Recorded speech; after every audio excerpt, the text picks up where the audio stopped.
Dilatação dos sólidos. Bom, pessoal, nessa videoaula a gente vai falar sobre a dilatação dos sólidos. Bom, o que é a dilatação, né? De forma geral, os objetos, quando a gente aumenta a temperatura, ele sofre uma dilatação, né? Ele aumenta o seu volume também, né? Proporcionalmente. É claro que existem exceções, né? A água é um caso desse, né?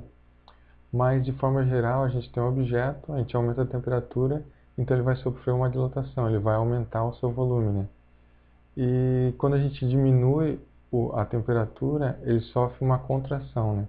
Então tem uma dilatação quando aumenta a temperatura e uma contração quando diminui a temperatura, né? Bom, vocês já devem ter deparado com uma situação assim, né? Como a gente faz para abrir um vidro de conserva usando esses conceitos de dilatação térmica, né? Bom, a gente poderia pegar o vidro de conserva, né? E um secador de cabelo aqui, né? E colocar o secador de cabelo, né? Aquecendo a tampa, né? Bom, o vidro aqui, né? É um tipo de material, vidro, né? E a tampa normalmente é feita de um metal, né? Se a gente aquecer a tampa, ele vai dilatar, e por causa da dilatação, ela vai sair mais, a gente vai conseguir tirar a tampa mais facilmente, né? Ou se não, a gente pode, só uma forma diferente de aquecer a tampa aqui, né? Botar o vidro de cabeça para baixo dentro de um recipiente com água, né? Bom, na prática, talvez vocês já se depararam com uma situação dessa, né? Mas agora a gente vai relacionar isso com nossos conceitos de dilatação térmica, né? Bom, outro exemplo aqui, né? Mais ligado à engenharia, né? Que estuda bastante os conceitos de dilatação, né? Por exemplo, aqui, para construir uma ferrovia, a gente tem que ter um espaçamento, né, entre cada pedaço aqui, né, dos trilhos de trem. Porque com o aumento da temperatura, né, o trilho do trem vai aumentar também o comprimento, né, e se eles estiverem encostados, vamos dizer, cada pedaço um no outro, né, ou se não for muito bem calculado, né, essa dilatação, né, com relação à temperatura, pode ocorrer algumas deformações, né, no trilho de trem, né, como essa que aconteceu aqui nesse caso, né. Uma onda de calor muito alta, né, uma variação muito brusca da temperatura, fez com que o trilho de trem se entortasse aqui, né.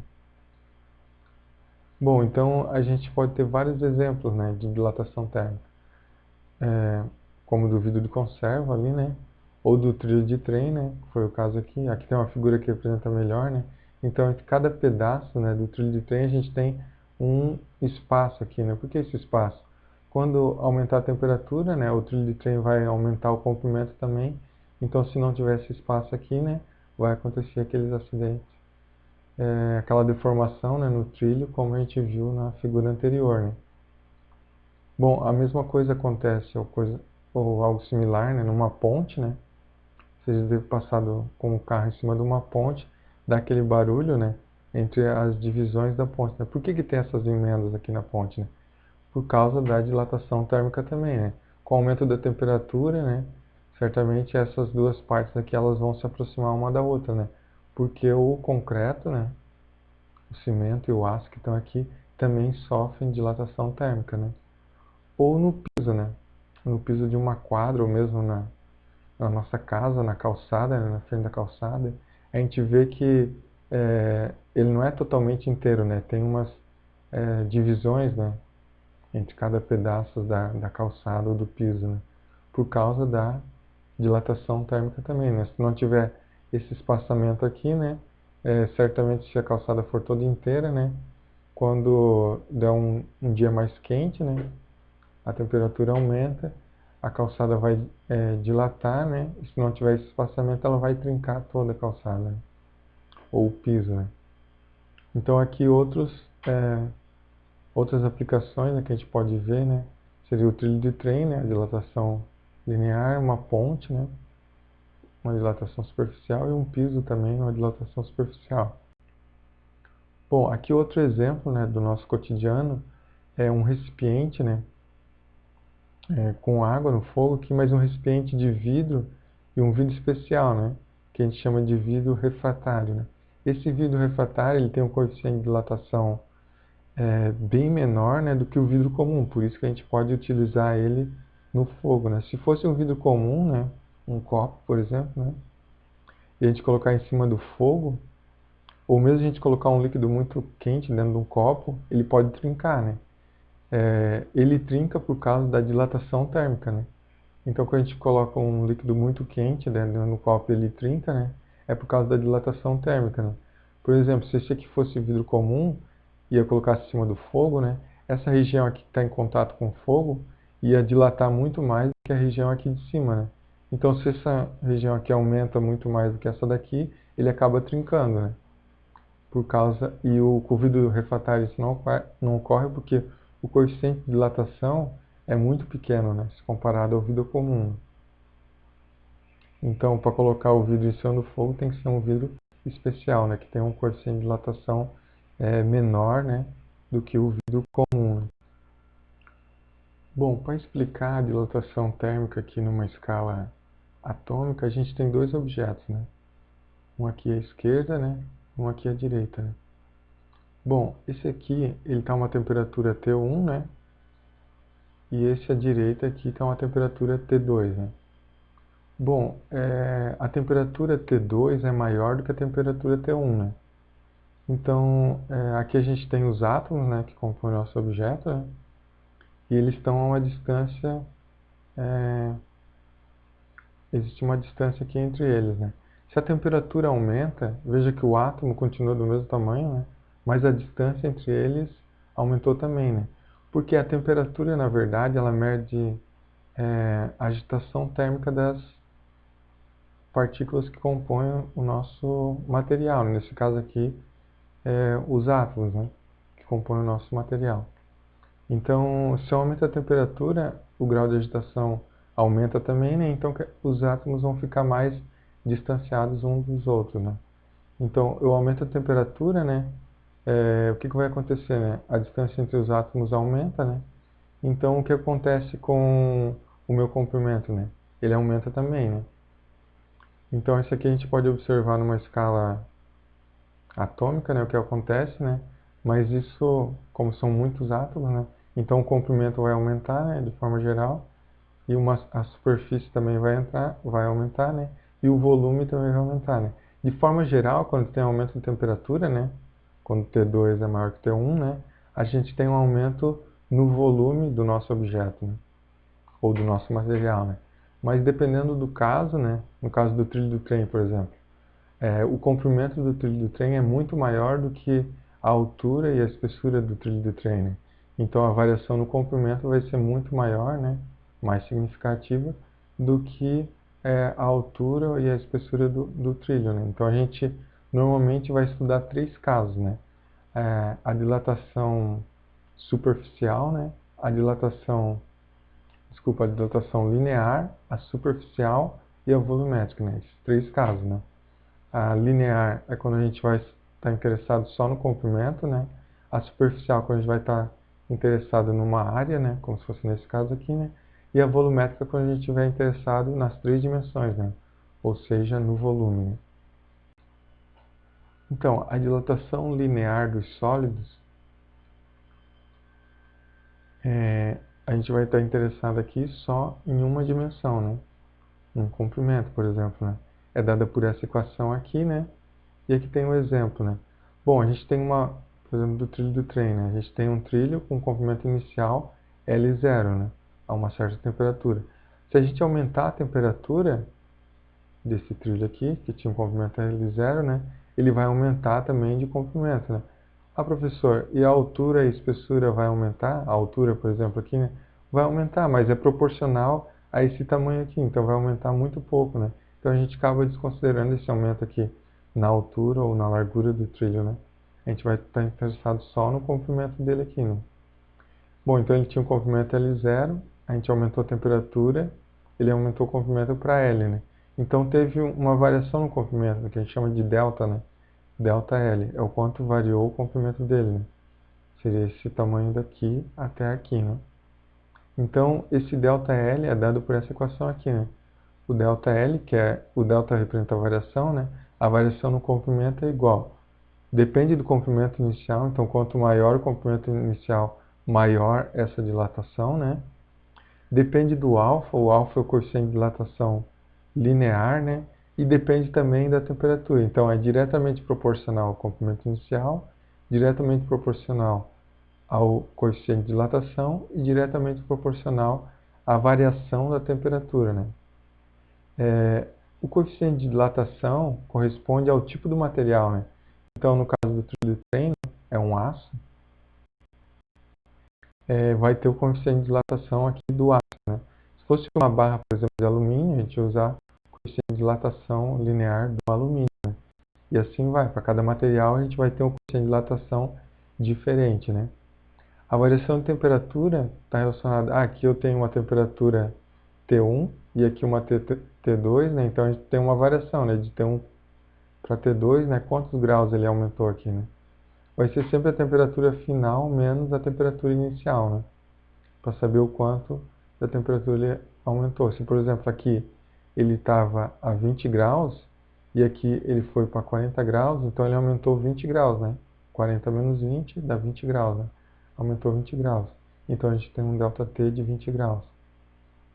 Bom, então aqui, né, como eu já falei, tem a legenda dessa equação, né? O ΔL é a variação no comprimento, né? O L, o índice zero aqui é sempre inicial, né? O comprimento inicial. O alfa, o coeficiente de dilatação linear, que tem a ver com o tipo de material que é feito o meu objeto sendo estudado aqui, né? E o ΔT é a variação de temperatura, né? Está relacionado à temperatura final e à temperatura inicial, né?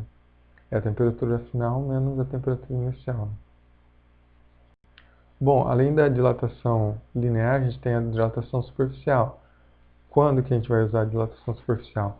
Quando a gente estiver tratando uma área, né? Tem duas dimensões aqui que são relevantes, né, nesse caso. A espessura, por exemplo, se for um piso aqui, né? A espessura do piso é muito menor do que esses duas dimensões aqui, né? Então a gente vai estar interessado na variação da área, né? A gente vai ter uma área 1 a 0, que é uma área inicial, né? E se a gente aumenta a temperatura, aumenta a área, né? A gente vai ter uma área final A, né?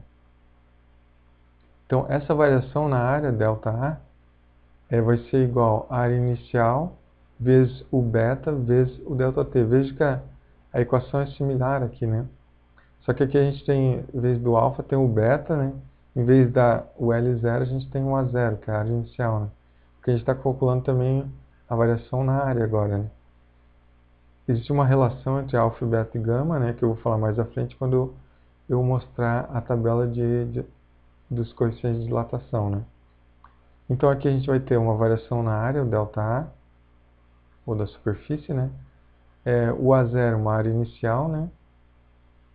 Que é essa área aqui, né? Antes da variação da temperatura, aumento da temperatura. O beta, o coeficiente de dilatação superficial. E o ΔT, a variação da temperatura, né? Então, a variação na área vai ser igual à área inicial vezes o beta, coeficiente de dilatação superficial, vezes o ΔT, que é a variação da temperatura, né? E a dilatação volumétrica, né? Quando as três dimensões, né, são relevantes, né? Ele tem, por exemplo, aqui L0, L0 e L0, né? A gente vai ter um V0, que é um volume inicial, e se a gente aquecer, a gente vai ter um volume V, né, que é um volume final, né? Então a variação no volume vai ser igual ao volume inicial vezes o gama, essa letra aqui é uma letra grega, né, que a gente chama de gama, vezes o ΔT, a variação de temperatura. Então, como eu falei, está aqui a legenda, né? A variação no volume, o ΔV, o V0, o volume inicial, esse zero é sempre inicial, né? O gama, que é o coeficiente de dilatação volumétrica, e o ΔT, a variação na temperatura. Veja que aqui a gente calcula só o ΔV, né, que é a variação no volume. Se a gente quer saber o V, que é o volume final, né, é só a gente somar, né? O V vai ser igual o volume inicial mais o quanto ele aumentou no volume. Esse delta aqui, né, é só o quanto ele aumentou no volume, né? Então, se a gente quer saber o V, né, o V vai ser igual o V0 mais o quanto ele aumentou o volume, o ΔV, né? Bom, e por último aqui, né, a nossa tabela dos coeficientes de dilatação linear, né, que são esses coeficientes aqui. Veja que os coeficientes são bem pequenos, né, 10 na menos 5, mas a dilatação não depende só do coeficiente, né, depende também do comprimento ou da área ou do volume inicial, né. Então, por exemplo, aqui o chumbo dessa tabela aqui, né, é o material que tem o maior coeficiente de dilatação linear, né. Então, para um mesmo comprimento inicial e uma mesma variação de temperatura, né, o chumbo teria uma dilatação maior, né, comparado com os outros materiais aqui, né. Bom, do exemplo que a gente deu ali, né, o vidro refratário e o vidro comum, o vidro refratário tem um coeficiente de dilatação 3 vezes menor, né, do que o vidro comum aqui, né. Então, por ter um coeficiente de dilatação menor, né, do que o vidro comum, o vidro refratário ele dilata menos, né. Bom, aqui a relação entre o alfa, o beta e o gama. O alfa é o coeficiente de dilatação linear, né? O beta é o coeficiente de dilatação superficial e o gama é o coeficiente de dilatação volumétrica, né? Bom, o alfa é uma dimensão, né? O beta é duas dimensões, né? Então é duas vezes o alfa. E o gama é três dimensões, três vezes o alfa. Normalmente nas tabelas vem o coeficiente alfa, né? Que é o linear. Então se a gente quer saber o beta, é só pegar o valor da tabela e multiplicar por 2, né? Por exemplo, qual que é o coeficiente de dilatação superficial do aço, né? Então o linear do aço é esse valor aqui, né? 1,1 vezes 10 na menos 5 graus Celsius na menos 1. Então, o beta do aço, que é o superficial do aço, vai ser duas vezes esse valor, vai ficar 2,2 vezes 10 na menos 5, né? O beta do aço. Né? E o gama seria 3 vezes esse valor, né? Então, é fácil lembrar essa relação, né, entre os coeficientes de dilatação, porque o alfa é uma dimensão, né? É o próprio valor. O beta é duas dimensões, então seria duas vezes o valor do alfa. E o gama é três dimensões, seria três vezes o valor do alfa. Né?